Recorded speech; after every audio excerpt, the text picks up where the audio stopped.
Hello friends, आज के इस ऑनलाइन सेशन में आप सभी का स्वागत है। आज के इस सेशन में हम लोग प्लांट फिजियोलॉजी स्टार्ट करने जा रहे हैं। प्लांट फिजियोलॉजी के बेसिक कंसेप्ट और इम्पोर्टेंट टॉपिक्स को हम क्वेश्चंस के साथ स्टडी करेंगे।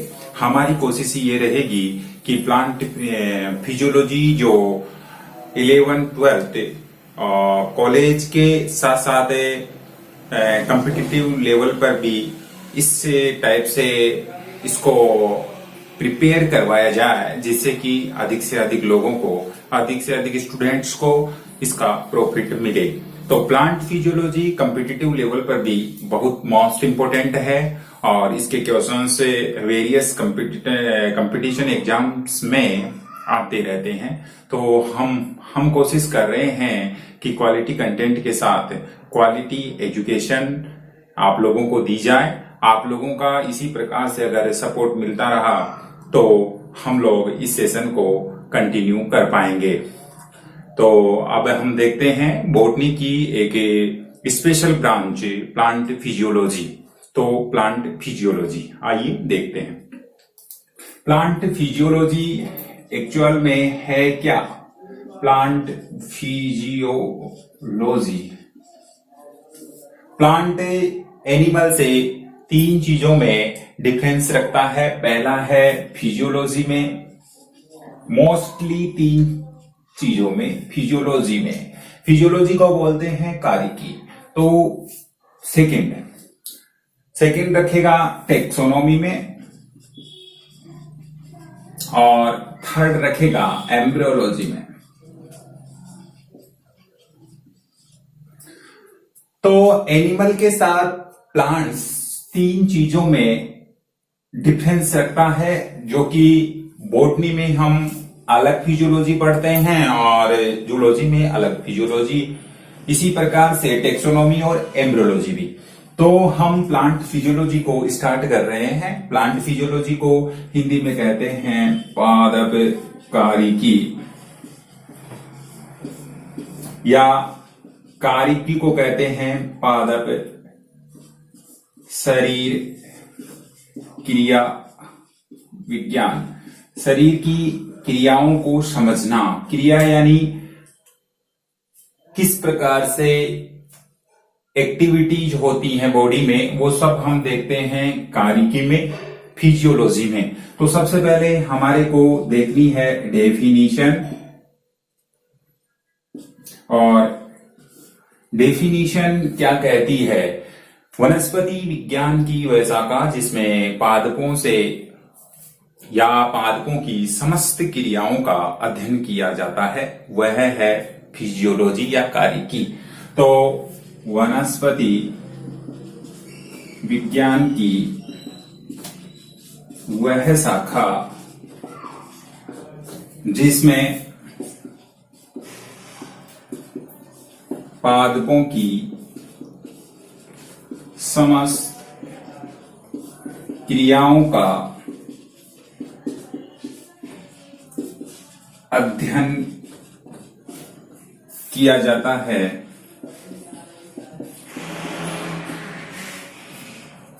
उसे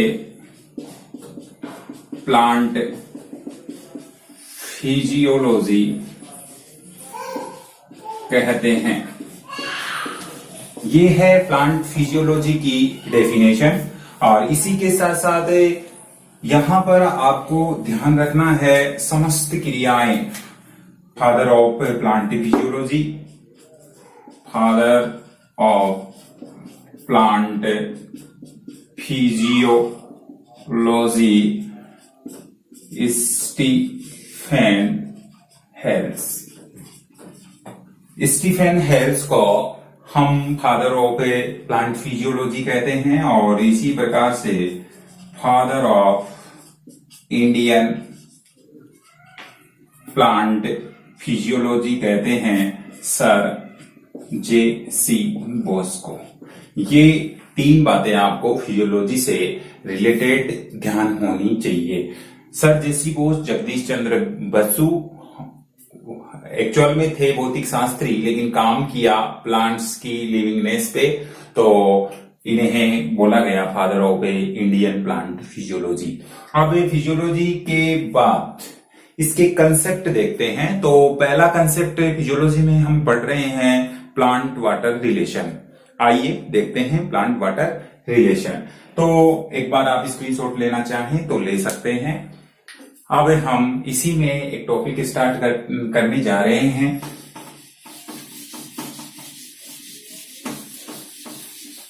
पहला कंसेप्ट हमारा रहेगा प्लांट वाटर रिलेशन, जिसे बोलते हैं पादप जल संबंध। पादप जल संबंध किसे कहते हैं? वो सभी क्रियाएं जिसके द्वारा पादप जल ग्रहण करते हैं, उन सभी क्रियाओं को हम रखते हैं पादप जल संबंध में। समझ गए होंगे। सभी क्रियाएं जिनके द्वारा पादप जल ग्रहण करते हैं उनको हम पढ़ते हैं प्लांट वाटर रिलेशन, पादप जल संबंध में। और प्लांट वाटर रिलेशन की जो कंसेप्ट है उसको पढ़ने से पहले हम देखेंगे वाटर। तो वाटर जल है तो जीवन है। कंसेप्ट जल की बहुत सारी लाइंस आपने पढ़ रखी है, लेकिन हमारे को वो लाइंस नहीं पढ़नी, हमें पढ़ना है जल का बेसिक इंट्रोडक्शन। बेसिक इंट्रोडक्शन इस टाइटल को हम कैसे क्लियर करेंगे? सबसे पहले हम इंट्रोडक्शन देखेंगे, इंट्रोडक्शन। और इंट्रोडक्शन देखने के बाद इसकी स्ट्रक्चर देखेंगे, structure of water. Structure of water देखने के बाद थर्ड देखेंगे physico chemical properties of water. Physico chemical में फिजिकल और केमिकल नेचर आ जाता है। और लास्ट को हम देखेंगे इंपोर्टेंस ऑफ वाटर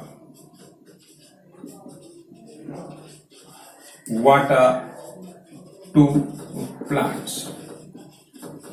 तो इस टाइटल को 4 सब टाइटल्स में हम पढ़ने वाले हैं। इंट्रोडक्शन, परिचय देखेंगे, परिचय देखने के बाद स्ट्रक्चर देख लेंगे, और फिजिको केमिकल प्रॉपर्टीज देख लेंगे, और importance of water to plants, क्योंकि हम बॉटनी पढ़ रहे हैं और प्लांट रिलेशन देख रहे हैं प्लांट्स के लिए। विशेषकर इस वजह से हम लोग importance of water to plants पढ़ेंगे। तो आपको ध्यान रखना है कि वाटर को हमें कितने पॉइंट्स में पढ़ना है। अब हम स्टार्ट करते हैं इंट्रोडक्शन, वाटर का इंट्रोडक्शन। तो अपना पहला इंट्रोडक्शन मैं इनको एक बार आप इरेज कर देता हूं। तो इंट्रोडक्शन में क्या है कि सभी सजीवों का जो घटक है वो जल है, और माना जाता है कि सेल्स की उत्पत्ति जल में हुई है। तो समस्त जैविक क्रियाएं जो चलती हैं उनके लिए जो माध्यम है वो जल है। ये आपको विशेष रूप से ध्यान रखना है कि लिविंग सेल्स की ओरिजिन कहाँ हुई? जल में हुई है। और तो जल जितनी भी जैविक क्रियाएं हो रही हैं उन सब के लिए बहुत ही नेसेसरी मीडियम देता है। और जल का क्या क्या कैरेक्टर है वो अपन देखने वाले हैं आज।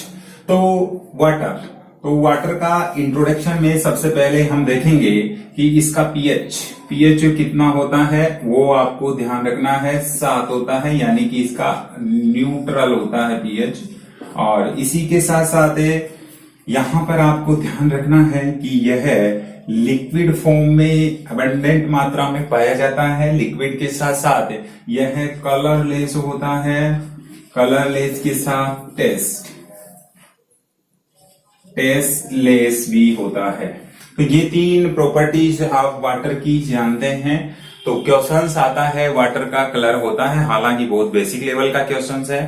तो आपको करना है कलरलेस, न कि व्हाइट, मोस्टली लोग करते हैं। तो इसी के साथ साथ जितनी भी प्लांट सेल्स में, प्लांट से रिलेटेड पढ़ रहे हैं, प्लांट सेल की बायोलॉजिकल और बायोलॉजिकल के साथ साथ फिजियोलॉजिकल एक्टिविटीज होती है, उनके लिए वाटर इज नेसेसरी, वाटर जरूरी है। तो वाटर इज नेसेसरी है, क्यों? क्योंकि यह एक एक्सीलेंट सॉल्वेंट है। हालांकि हम जब फिजिको केमिकल प्रॉपर्टी पढ़ेंगे तो उस दौरान पढ़ेंगे, लेकिन पहला एक बेसिक कंसेप्ट देने के लिए मैं कोशिश कर रहा हूं कि आपको समझाया जाए। एक्सीलेंट सॉल्वेंट है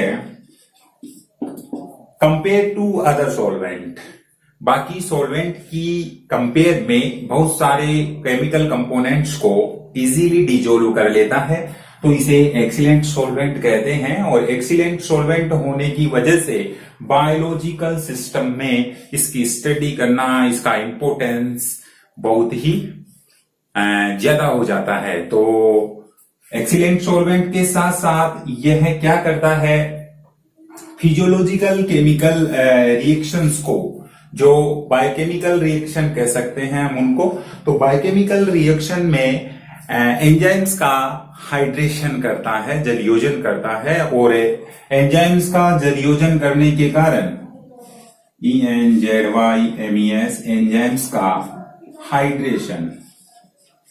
हाइड्रेशन करता है, उन्हें जल में तोड़ता है। हाइड्रेशन होते ही ये एक्टिव फॉर्म में आ जाते हैं, और एक्टिव फॉर्म में आते ही फिजियोलॉजिकल एक्टिविटीज स्टार्ट हो जाती है। तो फिजियोलॉजिकल एक्टिविटीज के लिए एंजाइम्स का हाइड्रेशन कौन करता है? वाटर करता है, जल करता है। तो फिजियोलॉजिकल एक्टिविटीज ट्रिगर होती हैं, चलती हैं। एक्सीलेंट सॉल्वेंट बता चुके हैं। इसी के साथ साथ यह है कोलाइडल पदार्थों को घोल करके ट्रिगर प्रेशर क्रिएट करता है, जिसको बोलते हैं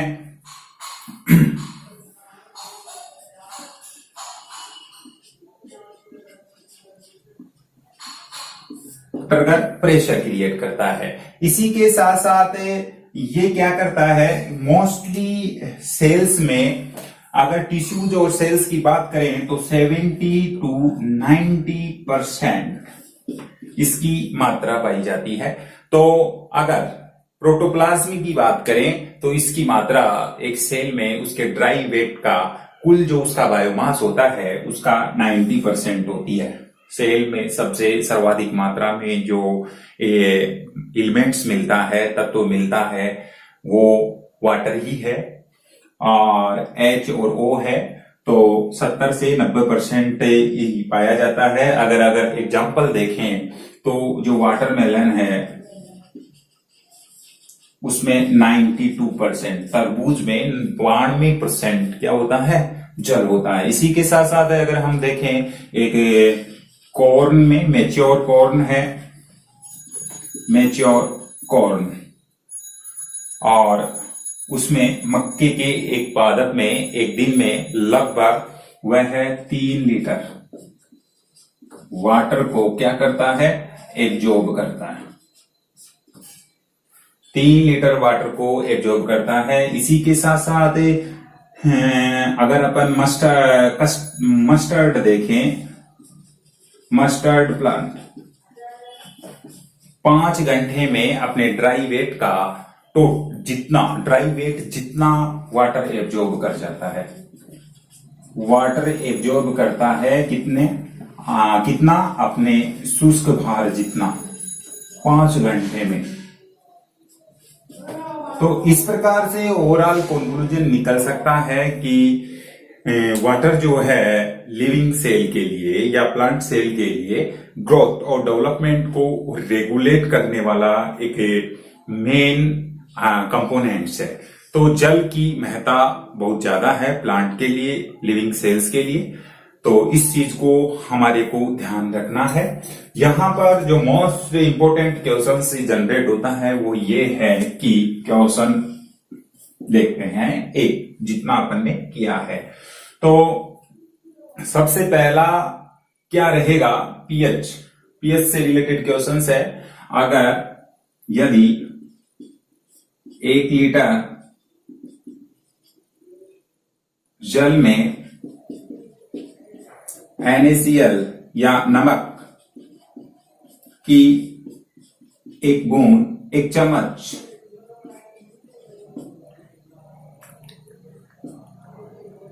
मिला दी जाए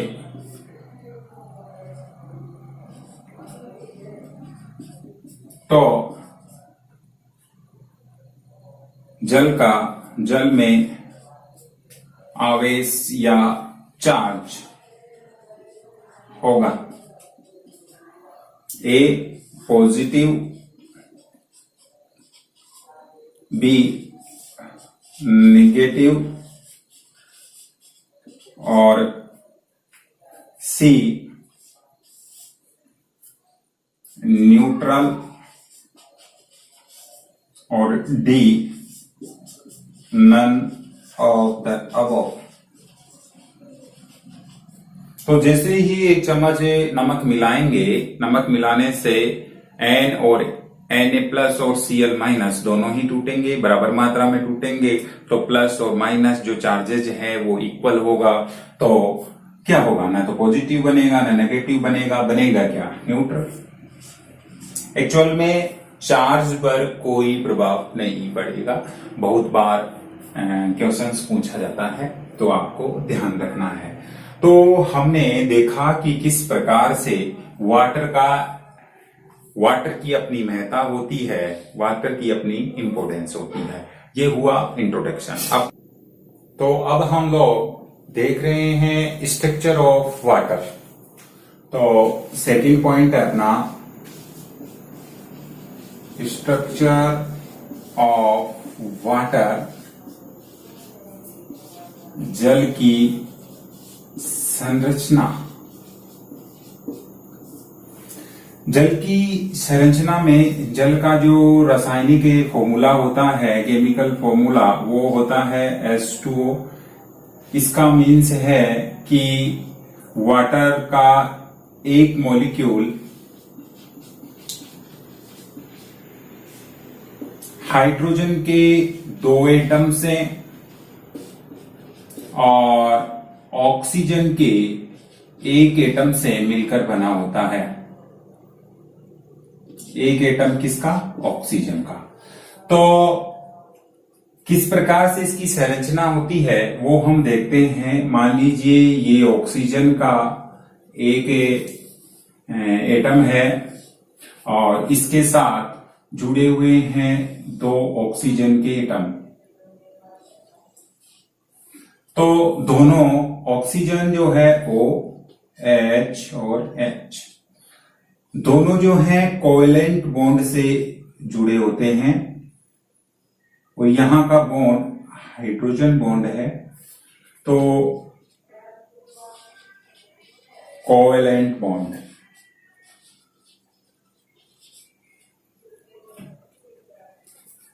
अब आपको 4 चीजें यहां पर ध्यान रखनी है। जो इसकी स्ट्रक्चर होती है वो बेंट स्ट्रक्चर होती है। स्ट्रक्चर जो है वो बेंट स्ट्रक्चर होती है। दूसरा है इसका जो बॉन्ड एंगल है वो 104.5 डिग्री होता है। इसी के साथ ध्यान रखना है इसकी बॉन्ड लेंथ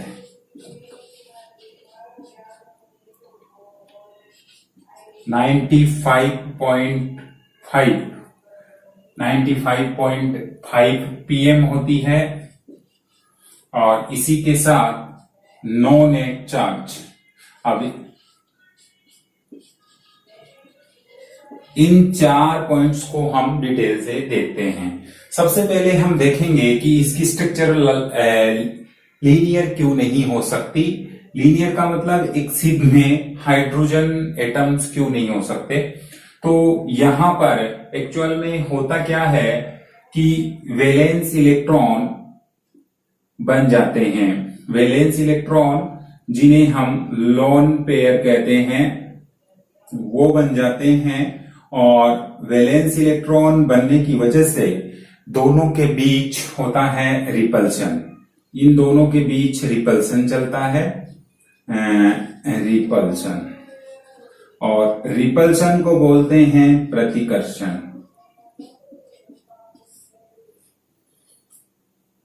अब आप सुनिए, जैसे ही दोनों के बीच रिपल्शन होगा तो दोनों एक दूसरे को दूर धकेलेंगे, तो जो लोन पेयर है वो हाइड्रोजन एटम को और इधर वाला इस हाइड्रोजन एटम को दूर धकेल देता है, और दूर धकेल देने की वजह से स्ट्रक्चर बेंट बन जाती है।